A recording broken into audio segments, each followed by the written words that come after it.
Зя сайн байцгаана уу бүгдэнд нь энэ цаг мөчийн мэндийг хүргэе. Тэгээд өнөөдрийн 2 дахь хичээл бол маань эхэлж байна. 2 дахь хичээл маань юу гэхээр аа хүүхэд болгон өөр буюу хүн болгон өөр тэр онцлогийг нь бид нар танин мэдэж хүүхэд болгонтой өөрт нь тохирсон тэр эерэг харилцаа хандлагыг өрнүүлэхийн тулд ээж яах ёстой вэ гэдэг сэдвээр хүүхэд болгоно хэрхэн ойлгох вэ гэдэг сэдвээр ярилцах гэж байна. За тэгэд хүүхэд маань юугаараа өөр юм бэ? Тэ гэхээр гэдгийг ярихаас өмнө юу гэхээр ээж болгон гэр бүлийнхээ ментор нь байх ёстой гэдэг дээр би бас нэг ярилцъя гэж бодож байна. Яагаад ээж бүхэн ментор байх ёстой вэ гэхээр ээж гэдэг зүйл хүнээс маш олон зүйл шалтгаалж идэг. Ээжийн одоо хамгийн наазах нь ээж гэдэг хүний уур амьсгалаас гэр бүлийн уур амьсгал ээж уурлалах юм бол хүүхэд маань өөрөө ууртай, ааштай, стресстэй болж эхэлдэг. Ээжийн харилцаа, хандлагаас одоо юу гэдгийг нөхрийн харилцаа хандлага хамаарж идэг. Тэгээд ээж гэдэг хүн хүүхэдтэйгээ хамгийн нандин хүүгийн холбоотой гэж ярьдаг. Хамгийн нандин холбоотой байдаг хүмүүс юу гэхээр яхахгүй ээжүүд байдаг. Тэгэхээр бид нар нэг юм сэтгэлийн холбоос төрөлхөөсөө ээжүүд маань юу гэхээр хүүхэдтэйгээ аль хэдийнэ үүсгэчихсэн байдаг. Ааваас илүүтэйгээр тийм учраас юу гэхээр хүүхдийг хамгийн сайн ойлгох хүн бол яхахгүй ээж байгаад байдаг. Ээжийн үлгэр дуурайл байгаад байдаг. Ээжийн хүмүүжил байгаад байдаг. Хүүхдүүд хүн эмэгтэй хүн төрөлхийн юу гэхээр хүүхдээ кэрлэх, гэр бүлээ кэрлэх одоо гэр бүл доторх зүйлийг зохицуулах юм төрөлхийн одоо цаанаасаа юу гэдгийг цуснд нь генэнд нь байдаг гэх юм уу те. Гэтэл эрэгтэй хүмүүс бол юу гэхээр харин аж ахуйгаа зохицуулах нөгөө идэж уух юмаа зохицуулах аль нь л нөгөө одоо юу гэдгийг сүргээрээ амьдардаг хүн үе тэр нөгөө сармагчин байх дараах үеийн тэр үеэс эхлээд хүн ийм л үүрэгтэй явж ирсэн. Тийм болохоор ээж гэдэг хүн гэртээ үлдээд гэрийнхаа тэр зүйлийг зохицуулаад хүүхэдтэй хүмүүжүүлээд байж байгаа юм үүрэг хариуцлагыг хүлээдэг гэсэн энэ ч үднэсээ юу гэхээр ээж бол тэр хүүхдийн хүмүүжилд ирээдүйд хүүхд хэн байх вэ гэдгийг ээж болгон бүтээх боломжтой. Тэгэхээр ээж бол яхаарахгүй гэр бүлийнхээ ментор. За тэгээд өнгөрсөн хичээлийн дасгал дээр ээж та хэд мэн мэдэрсэн байх гэж бодож байна. Ээж хүүхдтэй ерөөл хэлэх, сайхан урмын үг хэлэх, хүүхдийн нүдийг гэрэлтүүлж эхэлдэг. Ээж хандаа эхнэр хүн хандаа тий бид нар тэр чутгаараа юу гэдэг гэр гээгүүлэгч гэж нэрлэдэг, гэргээ гэж нэрлэдэг тий. Тэгэхээр тэр утгаараа хандаа сайхан үг хэлгээд ханийн сэтгэл санаа сайхан болж идэг. Сэтгэлийн засж идэг, урам өгж идэг, урмаар тийж идэг. Энэ гайхалтай савшин ертөнц бол яхаарахгүй ээж өөрөө байдгаа. Тэгэхээр ээж бол энэ гэрийн яхаарахгүй ментор байх хэрэгтэй гэж би бол үздэг.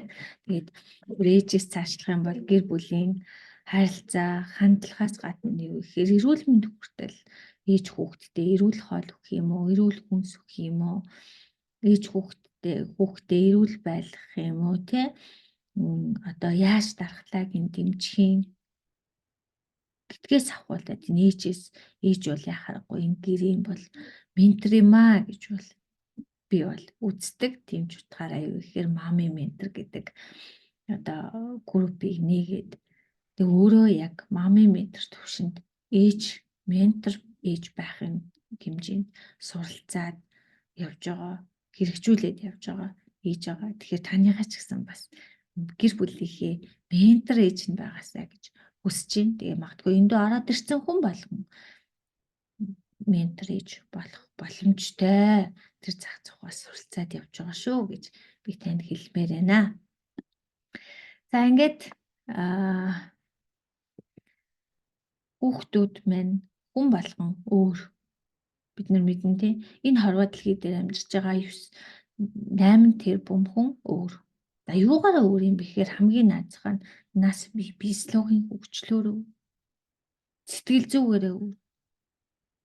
бидний ярьдаг эко буюу сэтгэл зүйн хөгжлөөрөө өөр, танин мэдхийн хөгжлөөрөө өөр, нийгэмшигүн хөгжлөөрөө өөр, төрөлхийн зан чанараараа бас ялгаатай. Энэ хорвоо дэлхий дээр яг адилхан хүн байхгүй. Нэг ээжээс гарсан яг адилхан хоёр хүүхэд хүртэл. Нэг ургаас үүссэн хоёр ихэр хүүхэд хүртэл хоорондоо сэтгэлгээний хувьд, сэтгэл зүйн хувьд, танин мэдхийн хувьд, нийгэмшигүн хувьд ялгаатай бичдэг. Зан чанарын хувьд хүртэл ялгаатай гэж. Тэгвэл бид нар харилцахдаа эргээд явах гэхээр тэр хүүхдүүдийнхээ зан чанар, сэтгэл зүйн онцлог, нийгэмшигүн хөгжилд нь тааруулж юу гэхээр харилцаа үүсгэн. Тэрнээ тааруулж бид нар ээж өөрөө ментор гэсэн байна шүү дээ. За энэ олон ялгаатай талуудыг бид нар юу гэхээр мдэггүйгээсээ болоод хүүхдүүдийн хооронд нь харьцуулж эхэлж дүүтэй ахыг нь найзтай нь өөрийнхөө хүүхдийг ангийнх нь хүүхдтэй эсвэл ахыхаа хүүхдтэй үеийнхийнх нь хүүхдүүдтэй харьцуулдаг, шүүмжилдэг. Энээс болоод юу гэхээр бид нар хүүхдүүдэд ирээдүйд нь итгэлгүй нэгэн болгож хувиргаж идэг. Сэтгэл зүйн асуудалтай нэгэн болгож хувиргаж идэг. Чадваргүй нэгэн болгож хувиргаж идэг. Маш олон сүрүүгүүд дагаврууд байна. Гэтэл бид нар энэ онцлогийг мэдээд авчих юм бол юу гэхээр хүүхд болгон өөр юм биш үү? Миний 3 хүүхд хүртэл гуруулаа тусдаа өөр байгаа тийм. Би хүртэл төрсөн дүүгээсээ өөр байгаа зан төлөв. Хүлээж авч байгаа байдал яв гэдэг зүйлийг ойлгох. Яг одоо та эргээд хараарай. Таны гэр дотор өсөж байгаа хөөрхөн бяцхан өрс чинь бүгдээрээ хоорондоо юу гэхээр ямар нэгэн зүйлээрээ ялгаатай юмыг хүлээж авч байгаагийн хувьд.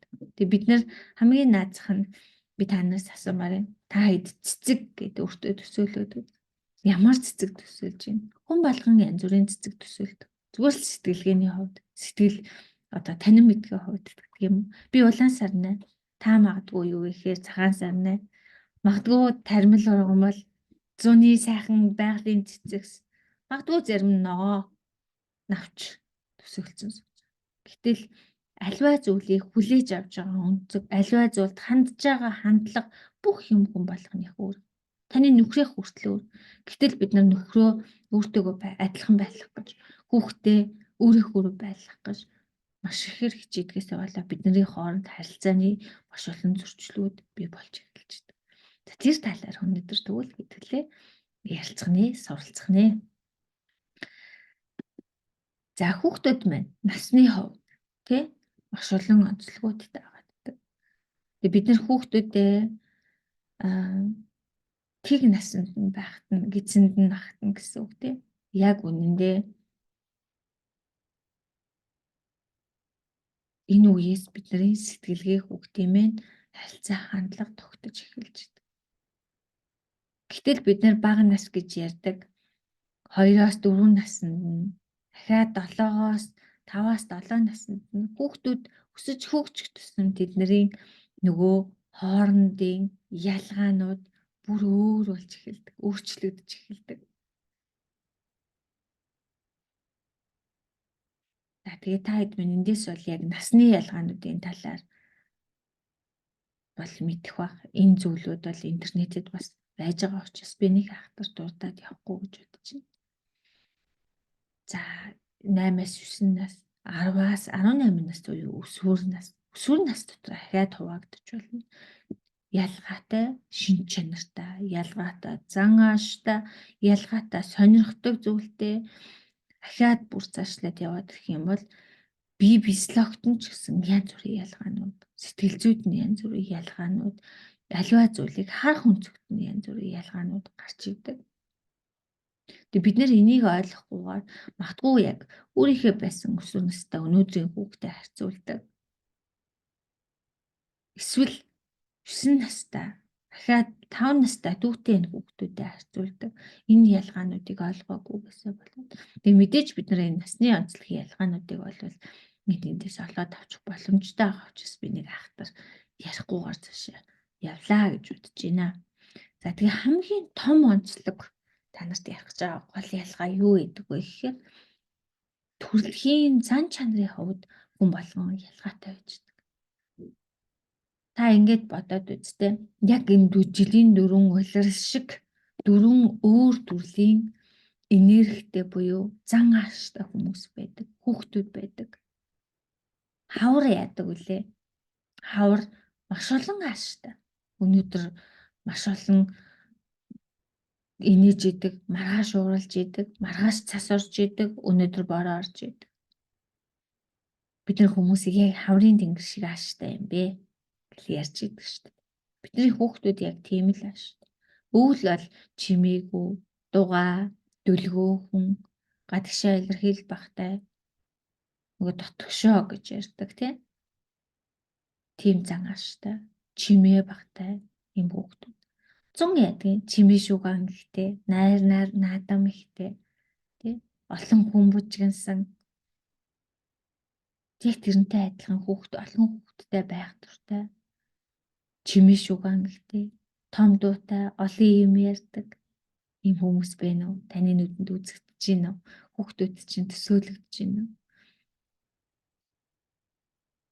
Тэгээ намрыг өгүүлгээ өччихтэй. Намар дүлгөөхөн, чимээгүй, дугаа, тайван, амгалан юу болж исэн ч олон юм ярьдаггүй. Нэг л дулаахан ийм хүмүүс байдаг. Гэтэл энэ 4 улирал шиг хүүхдүүд маань бид нар хоорондоо ялгаатай. Гэтэл бид нар энийг мэдхгүйгээсээ болоод хүүхдээ яадаг вэ гэхээр чи яасан одоо юу гэдгийг ярьдаггүй юм бэ? Ярих чадвар муутай, өөрийгөө илэрхийлж чадахгүй, нээлттэй биш. Чи яасан олон юм ярьдаг юм бэ? Чимээгүй байгаад өгөөч. Яасан чилчээ гэдэг юм уу тийм. Хүүхдүүд ингэж хооронд харьцуулж байна. Энэ хүүхдүүд маань сурах арга барилын хувьд ч ялгаатай. Аливаа зүйлийг хүлээж авч байгаа шинж чанарыг үгийг хүлээж авч байгаа шинж чанар бүртэл ялгаатай. Өөрөөр хэлбэл юугаараа ялгаатай юм гэхээр тархины хүлээж авч байгаа байдал, юмд хандж байгаа хандлага нь төрөлхийн цаанасаа ялгаатай гэсэн. Маш удаанаар нэг зүйлийг хүлээж аваад одоо шүлэг чийжлээ гэж бодъё л доо. Шүлэг чийжлэхдээ маш хурдан чийжилчдэг. Чийжлэхдээ юу вэ гэхээр шууд хараа чийжилчдэг. Эсвэл зарим хүүхдүүд юу вэ гэхээр уншаад бичиж чийжилдэг. Зарим хүүхдүүд шууд сонсоод чийжилчдэг. Юм ойлгохдоо сонсоод байна. Тэгээ маш хурдан мартчихдаг. Гэтэл маш удаан чийжилдэг. Заавал биччихээ чийжилдэг. Гэхдээ хизээч мартдаггүй. Гэл бидний хүүхдүүд та өөрөө танай ангийнхан дотор баг багт чи ялгаатай хүмүүс зөндөлс. Гэтэл бид нар энэ төрөлхийн энерги буюу зан чанарын хувьд ялгаатай ийм 4 төрөл байдаг байна.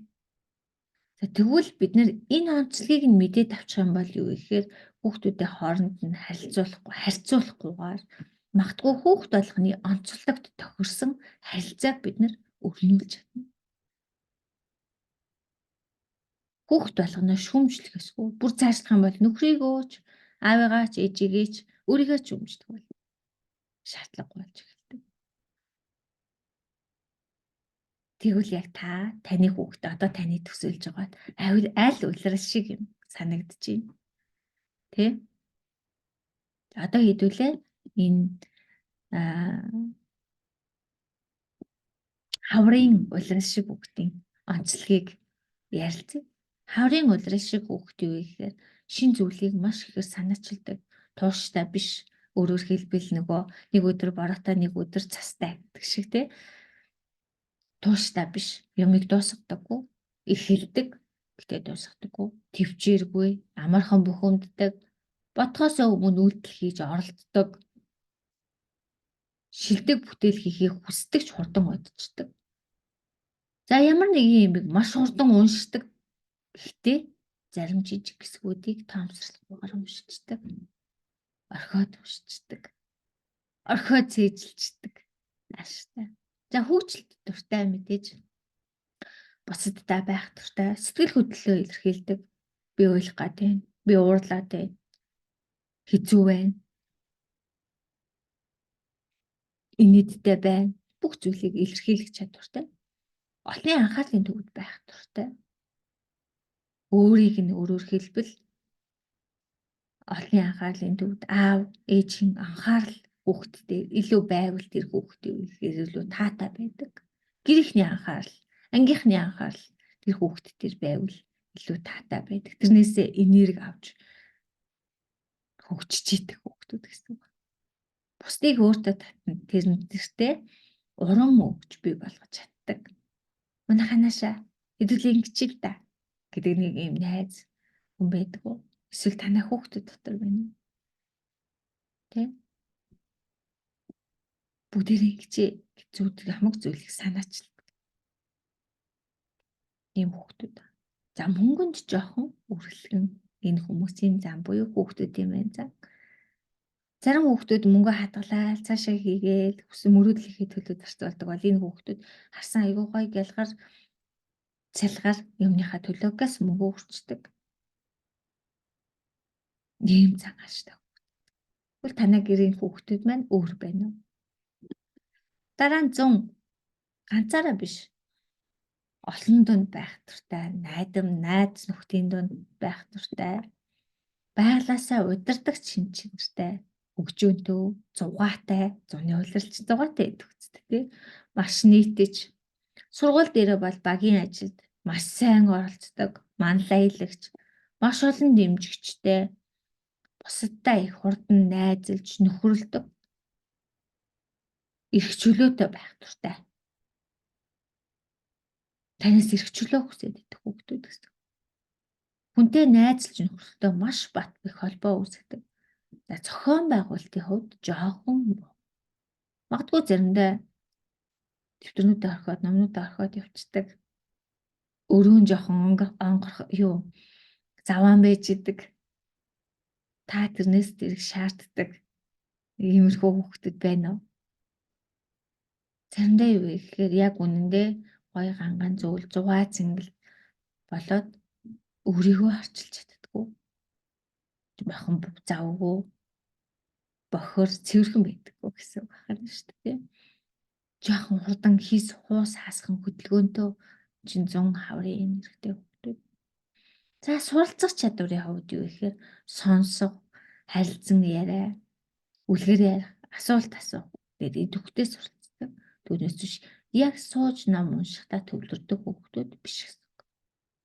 Гэтэл бид нэр энийг мдэггүйгээсээ болоо заримдаа хүүхдүүдээ юу гэж хэлдэг вэ гэхээр чи суухгүй байна. Доктортай бөмбөгөн дээр суудсан юм шиг. Дүү чин суугаалахын, ах чин суугаалахын, найз чин суугаалахын чи яасан сони юм бэ? Гэдэг ч юм уу тийм. Харьцуулт хийгээд идэг.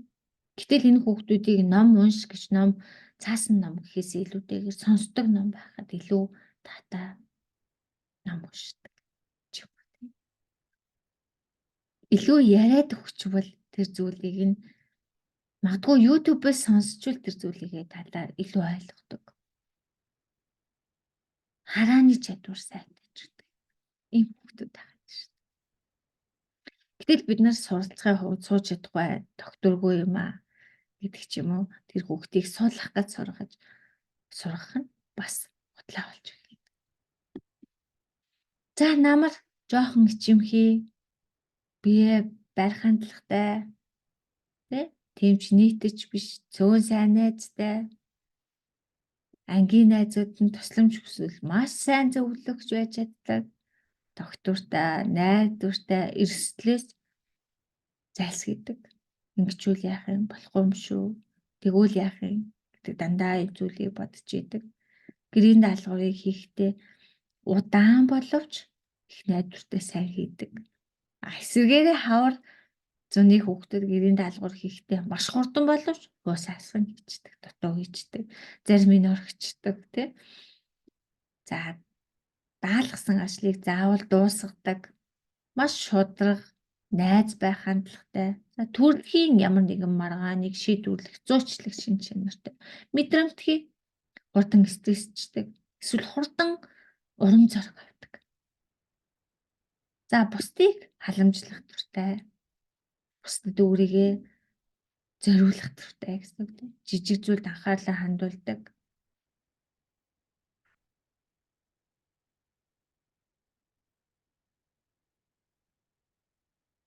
суралцахдаа уншиж, бичиж, нухацтай суралцдаг энэ хүүхдүүд. Шууд сонсож биш, уншдаг, бичдэг, судалдаг, юмны нарийн, ээдрээ тэр зүйлийг яагаад ингэсэн юм бэ? Энийний цаана юу байгаа юм бол гэдэг судалгаануудыг хийдэг гэсэн. Аливаа зүйлийг зөв болгох, судалгаа шинжилгээ дүгнэлт хийх тэднэрт юу гэхээр цаг хугацаа хэрэгтэй болдог. Хичээлээ удаан суугаад чи яасан хийж дуустгүй юм бэ? Гэл бид нар тэгдэг шүү дээ. Игч чинь дууссан байна. Яасан удаан юм? Тэ?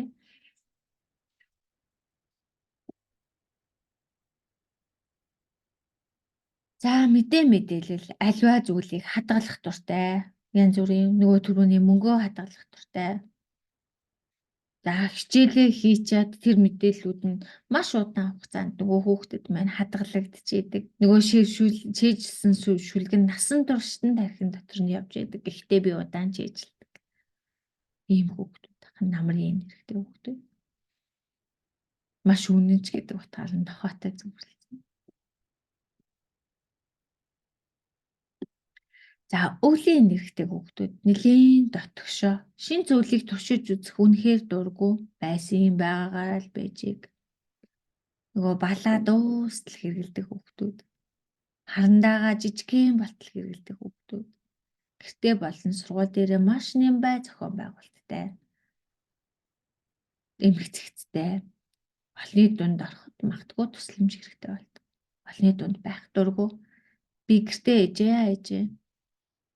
Гэртээ байх нь таатай байна гэж сууж идэг хүүхдүүд байна уу? Тэд нар чинь нэгдэр. Асуудал оролцохдоо нэлээд шүүмжлэлтэй ханддаг. Энэ нь болохгүй байгаа тийм. Тэр нь болохгүй. Энэ өөрийнх нь төрөлхийн шинж чанар. Гинтийн үдэшлэг, төлөвлөөгүй аялал, томоохон өөрчлөлт дурггүй. Бүр шинэ хувцас ч өмсөх дурггүй. Ийм хүүхдүүд байна. Олны дунд байх биднэрт айгүй бухимдалтай. Гэтэл жин агаа ганцаараа байгаа тий олны дунд байх хэрэгтэй. Нэлээд ажигч гяхаа тэр утгаар нь юу гэхээр шашуугатай зөвшөөрсөн. Бидаад суралцах чадвар өндөртөө. Өөрөө нь ухаатал бүх зүйлийг суралцах чадвартай. Харах болон сонсох байдлаар суралцдаг. Тэд аливааг сайжруулах, засах, дэг журмыг тогтоохдоо сайн хүүхд. Гэтэл ингээд хүүхдүүд маань манай гэр дотор амьдарч байгаа дөрвөн өөр байвал бидний хүүхдүүдэд хооронд нь харьцуулах шаардлагагүй. Магадгүй бидний хамгийн том гаргадаг алдаа нэг юм байна. Бид нар өвлийн энергитэй хүүхдэд яаж чадахгүй байгаа тийм. Дотгошоо байгаа тийм. Тэхийн тулд илүү гадагшаа болгоё гэдэг ч юм уу. Янз бүрийн сургалтуудад авчиж өгдөг. Магадгүй илүү гадагшаа байгаа хүүхдээ суулгаж зургая шатрын дугуйланд. Суулгаж зургая төгөлдөр хуурын дугуйланд. Математикийн доо бодуулалт сургах хэрэгтэй байна. Магадгүй юу гэхээр хавар зуны нэрхтээ хүүхдүүд илүү хөдөлгөөнтэй учраас багаар ажилдаг. Боливоо саксны дугуйлан, жүжигийн дугуйлан, бүжгийн дугуйлан. Энэ олны өмнө гардаг зүйлүүдэд маш дуртай. Тэр өөрөөр хэлбэл хичээл сонголт. Магадгүй дугуйлан сонголт. Магадгүй цаашлаад юу гэхээр мэрэгжил сонголтын хувьд ярих юм бол тэр чиглэл рүү хөгжүүлвэл илүү авьяастай буюу хүн яг төрөлхийн энерги дээр ажиллахаар хүний чадвар илүү илэрч гарч ирнэ. А гэтэл өвөл намрын энергитэй хүүхдүүд юу гэхээр програм хангамж математик суурьтай ч гэдэг юм уу тий суудаг, боддог, шинжилдэг, судалдаг, ганцаараа байдаг ийм мэрэгжил, ажил, сургалтанд илүү амжилттай суралцах боломжтой. Гэтэл бид нар эсрэгээр нь яадаг вэ гэхээр дотгошоо хүүхдээ гадагшаа болгохын тулд эсрэгээр нь аваачж өгөөд байдаг. Магадгүй гадагшаа хүүхдээ би сууд сургахын тулд буцаагаад юу гэхээр ганцаарнгийн байх зүйлд өгөөд байх нь хүүхдүүдийг өөрийг нь таагүй байдал үүсгэж стресстүүлж, бухимдуулж, танаас холтоход хүргэдэг. Ойлголцохгүй байх хамгийн том шалтгаан болж байна. Тэгэхээр ээж аавд минь энийг Маш сайн анхаарай. Тэгвэл би одоо яаж өөрийнхөө хүүхдийн ямар энергитийг мэдэх юм бэ гэдэг асуултууд та хэдийн дотор байгаа гэж бодож байна. Энэ зөвхөн одоо хүүхдүүд дээр гэхгүй том хүмүүстээр бид нар энийг ойлгох боломжтой. Ингээд энэ нь өөрөө хүүхдийн маань онцлог буюу хүүхдийн маань давуу сул гол талууд. Бид нар яагаад энийг яриад байгаа гэхээр бид нар давуу талаа өөрийгөө хүлээн зөвшөөрөхгүйс болоод өнөөдөр хүртэл өөртөө итгэлгүй явчихдаг. Би юу ч чаддгийг гэдгээ мэддэггүй явчихдаг.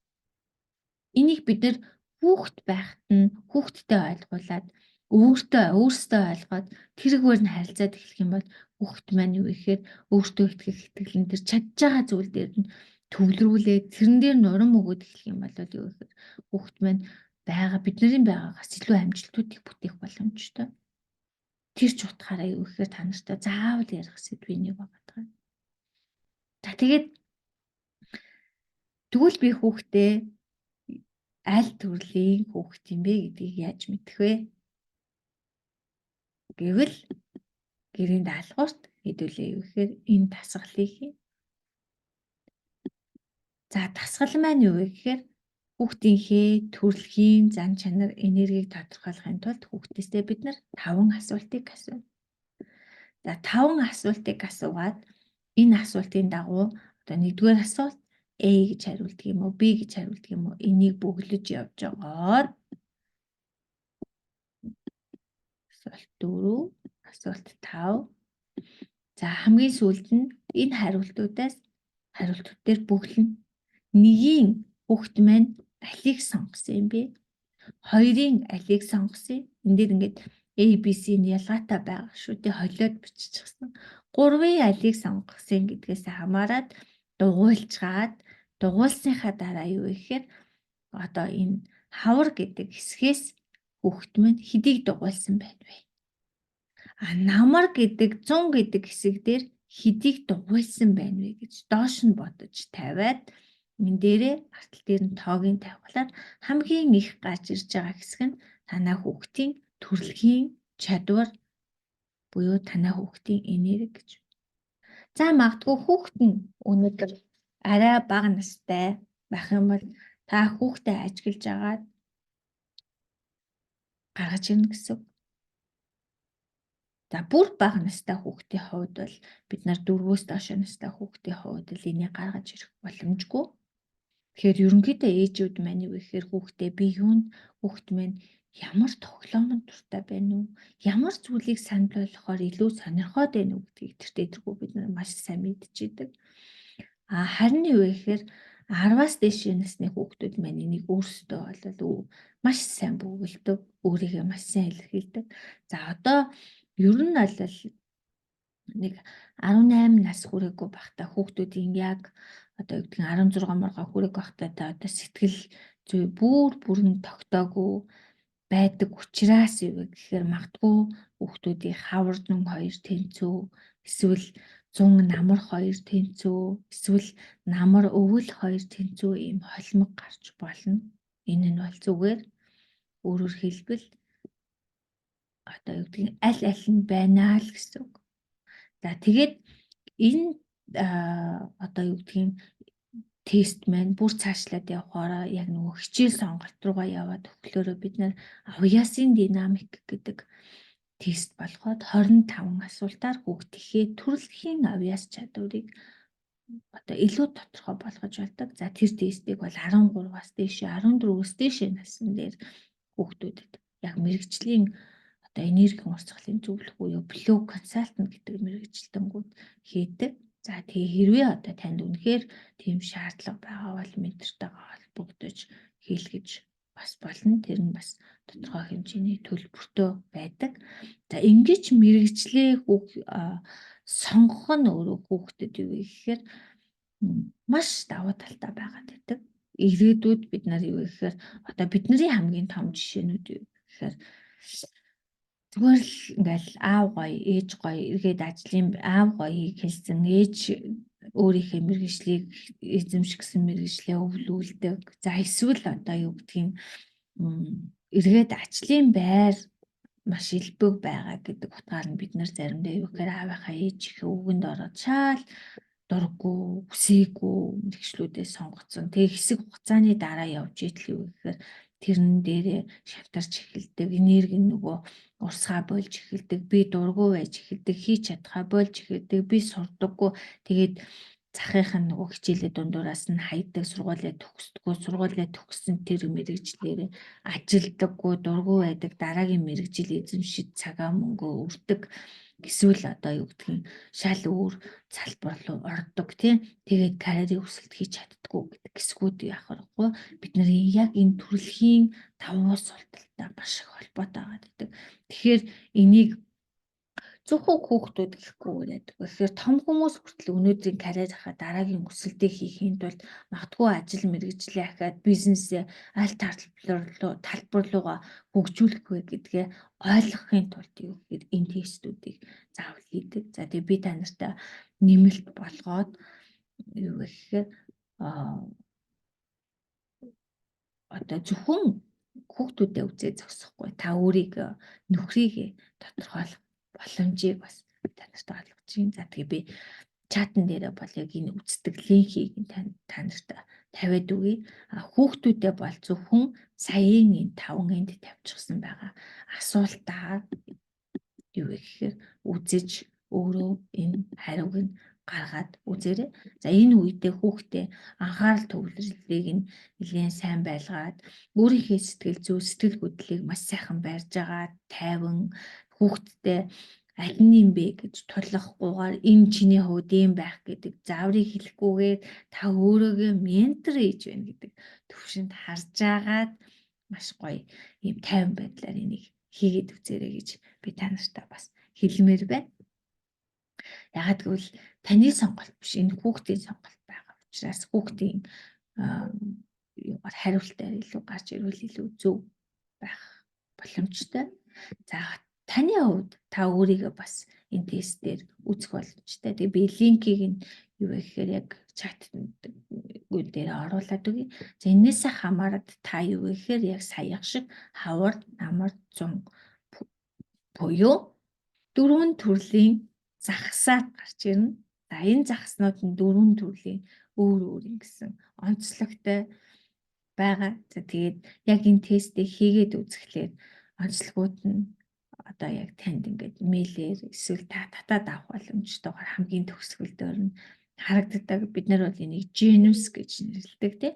За жишээлбэл одоо юу гэдгийг ногоон загас бол энэ хаврын энергитэй буюу одоо юмыг илүү санаачилдаг төрлийн загас багт. Улаан нь болохоор илүү одоо хүмүүстэй харилцаа хийдэг, хүмүүс төвтэй хүмүүс, хүн төвтэй хүмүүс ээждэг тийм. Байнга л нөгөө нэг хүмүүстэй харилцахгүй, хүн дотор байхгүй болдоггүй. Гэтэл одоо темпо буюу намрын энерги гэж ярьдаг ийм шар загас бол цаг хугацааны бөгөөд би сэтгэлээ маш өндөр мэдрэмжтэй ийм хүмүүс байгаа гэдэг. За дээрэс нь одоо санхүү тооцооны хүртэл мэдрэмжтэй. Гэтэл энэ өвлийн саарл загас энерги буюу саарл загаснууд маань нэлийн юмыг шүүмжлэлтэйнүүдээр хардаг. За дээрэс нь сайжруулах, маш сайн сайжруулах чадвартай аливаа зүйлийг системээр нь бүтээх тэр арга замыг хайж чадчихийдэг. Тэр системийн чиглэлд ажиллавал илүү зохилтойч гэдэг юм уу. Гэтэл одоо ногоон загсгүйр ажлын хувьд ярих юм бол илүү одоо юу гэдгийг шинийг санаачилдаг нөгөө креатор талын креатор бүтээгч нэг баг байдаг шүү дээ тийм бизнес дээр тийм энийг хийж тэрийг хийжээ гэхэл тэндээ шин санаа олж ирдэг тэр хэсэг дээр ажиллавал гэтэл энэ близ буюу улаан загснууд одоо ажлын хувьд ярих юм бол одоо маркетинг олон нийтэд харилцдаг хэсэг дээр ажиллавал илүү сайн. Хүүхдүүдийн маань хувьд ч гэсэн яг нөгөө мэрэгжил сонгоход ингэж маш тодорхой гарч ирдэг. За эднэр бол шар загснууд бол илүү санхүү төлөвлөлт хэсэг дээр ажиллавал илүү зохилтойч гэдэг юм уу. Тэгээ хүн болгонд энэ 4 тал байгаа юу? Байгаа. Хүүхд болгонд байгаа юу? Байгаа. Гэхдээ нөгөө аль нь хамгийн их байхаасаа шалтгаалаад хүний зан чанар юу төрөлхийн энерги өөр байгаад байдаг. Тэгэхээр энийг бас юу гэхээр эхний удаа би та нартай гоё аль нь арай их байгаа юм бэ гэдгийг нь үзээд гаргаад ирэх боломжтой тестийг санал болгож өгье. Тэгээ та хэд минь үзээд тэгээ хараагаа аваад нөхрөөрөө бас хэлгээд үзээрэй. Магадгүй юу вэ гэхээр нөхөр маань өөрөө ингээл таныг байнга шүүмжлээл байдаг болвол эсвэл та нөхрийгээ байнга шүүмжлээд байдаг бол эдгээр чи өөр өөрийн онцлогтой байгаад байдаг. Гэтэл одоо нөхөр чинь магадгүй юу гэхээр чи шүүмжилж намайг доошоо хийж гин гэж боддог бол тэр хүний төрөлхийн зам буюу чамайг сайжруулах гэдэг хэсгүүд нь энэ дээр харагддаг. Эсвэл нөхөр одоо нэлээд ийм одоо олон нийттэй байх дуртай тий ийм хэсэг байх юм бол энэ байна та шүүмжлээд авах шинэ хүний төрөлхийн авьяас энергийн нэгэнтэй хамт байх дээр хүсэл сонирхол байдаг бахна шүү дээ тий. Тэгээд бид нэр энэчнээс юу гэхээр нэг бие бинийгээ өөрсгөө байлгах гэж одоо хизээч 100 та нар цас оруулах гэд бодоод үз. Бараг ерөөсөө орохгүй шүү дээ 100 тий. Тэрнтэй адилхан заримдаа би юу гэхээр 100 энергитэй нөхрөөсөө цас хүсээл гонгноод идэг. Тэгээд хизээч цас орох боломжгүй. Гэтэл магадгүй юу гэхээр бид нар ийм эсрэг тал байна гэдг нь нэг талаараа би бинийгээ шүүмжлээд харилцаан дээр асуудал үүсээд идэг талуудаа ойлгочих юм бол хамгийн гайхалтай хэлэлцээр хамгийн гайхалтай амжилт ойлголцлыг бий болох магадгүй бид нарын нөгөө харилцаанд гараад идэг асуудлуудыг би биний хүлийн зөвшөөрснөөрөө шийдэх боломжтой байгаад идэг тийм зөвхөн гэр бүлийн хувьд. За гэтэл нөгөө талаасаа юу гэхээр бид нар энэ сул давуу талаа хүлийн зөвшөөрөөд ойлгоод нөхөр маань угаасаа л ийм сайхан тайван юм биш те ийм удаа юм байна төрөлхий юм байна энэ талдаа сайн юм байна гэдгийг ойлгочих юм бол би эсрэг талынх нь хүн юм чинь битээр тэгвэл би алийг хийгээд нөхөр алийг хийгээд хийвэл битээр ингээ би биенээ дэмжиад гоё ингээд энэ нэг амьдралыг ингээ түшиг толгууртай шиг аваад явчих вэ гэдэг дээр одоо гоё суралцах боломжууд энэ яг энэ тестний дараа маш гоё үе таалгууд нэгддэгэ. Тэгэхээр энийг заавал хийгээд үзээрэй. Тэгээд та хэд маань бас гоё даалгавраа хийгээд хөөх би чинь ногоон загас байна улаан загас байна. Тэгсэн чинь миний хүүхэд юм байсан байна. Нөхөр маань юм байсан байна гэд чатан дээрээ сайхан идэвхтэй бичээд өөрөө тий. Тэгээд дараагийн уулзалтаар орж ирээд энэ гоё үр дүнгуудээсээ хуваалцаарай гэж та нартай хэлмээр агаад байна. За ингээд өнөөдрийн хичээл маань хүн болгоныг бид нар энэ төрөлхийнх нь давуу сул чанар төрөлхийнх нь аливаа зүйлийг хүлээж авч байгаа хандлага харилцаа төрөлхийнх нь энергийнх нь онцлогоор нь хүлээгээд аваад ойлгоод сурчих юм бол бидний харилцаан дээр маш том өөрчлөлтүүд гарч эхэлдэг. Бидний нөхөртөөгөө хүүхдтэйгээ цаашлах юм бол ажлынхантайгаа харилцах харилцаан дээр хүртэл энэ хандлага харилцаа маань маш томоор нөлөөлж идэг. Би бинийгээ нөхөж яаж ажиллах вэ? Би биентэйгээ хамтарч яаж ажиллах вэ гэдэг гайхалтай үе таалгууд бас нэгдэж идэг. Бидний нэг үл ойлголцол гэдэг хэсгүүд байхгүй болж идэг юм гайхалтай зүйл гэдэг. Тэгээд та эдгээр энэ зүйлийг хийгээд хамтдаа гоё ментор цаг дээрээ эргээд уулзъя. Маш их ол зомгийг хүртээд ороод ирэх байхаа гэж найдаж байна. За тэгээд өнөөдрийнхээ хичээлийг энэ хүрээд өндөрлөе. Та хэд минь чатан дээр гоё идэвхтэй байгаарай гэж хэлмээр байна. За ингээд бүгдэнд нь амжилт хүсье.